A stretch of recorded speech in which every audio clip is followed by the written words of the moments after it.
R you suffering from orange peel skin, like এরকম skin?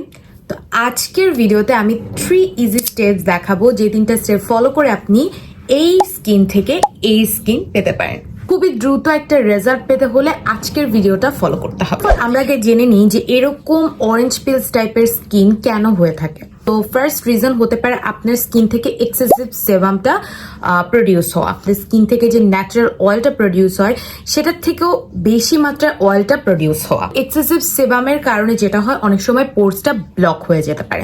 So আপনার পোর্স গুলোকে যদি আনক্লক করতে চান, সেক্ষেত্রে স্কিন কেয়ার রুটিন একটা স্যালিসাইলিক অ্যাসিড যুক্ত যে কোনো সেরাম বা যে কোনো একটা এক্সফোলিয়েটার অ্যাড করা।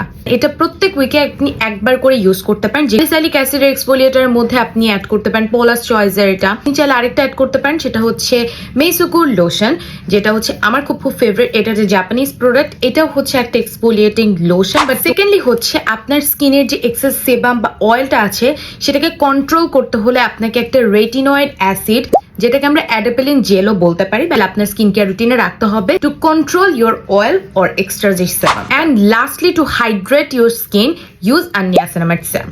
নিয়াসিনামাইড সেরাম একটা অ্যামেজিং ইনগ্রিডিয়েন্ট, যেটা আপনার স্কিনের পোর্সটাকে মিনিমাইজ করবে, যেটা আপনার স্কিনে এক্সেস অয়েল কন্ট্রোল করবে, যেটা আপনার স্কিনের ডার্ক স্পট দূর করবে, যেটা আপনার স্কিনটাকে হাইড্রেট করবে। সো অল ইন ওয়ান একটা সেরাম হচ্ছে নিয়াসিনামাইড, যা আমার অপশন অনেকগুলো আছে।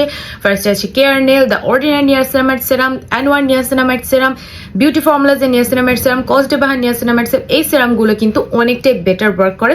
সো আপনি এখান থেকে আপনার পছন্দ মতো যে কোনো একটা চুজ করে নিতে পারেন। আপনি এই স্টেপগুলো রেগুলারলি ফলো করে কিন্তু আপনার স্কিনটাকে আপনি স্মুথ একটা টেক্সচার দিতে পারেন। অর্থাৎ 8 থেকে 9 উইকের মতো সময় লাগবে। সো আপনাকে ধৈর্য ধরে এই প্রোডাক্টগুলো ইউজ করতে হবে। So do let me no in the comment section আজকের টিপসটা আপনাদের কাছে কেমন লেগেছে। এরকম আরো ছোট ছোট অনেক টিপস পেতে চাইলে কিন্তু আমার পেজটাকে ফলো করতে হবে।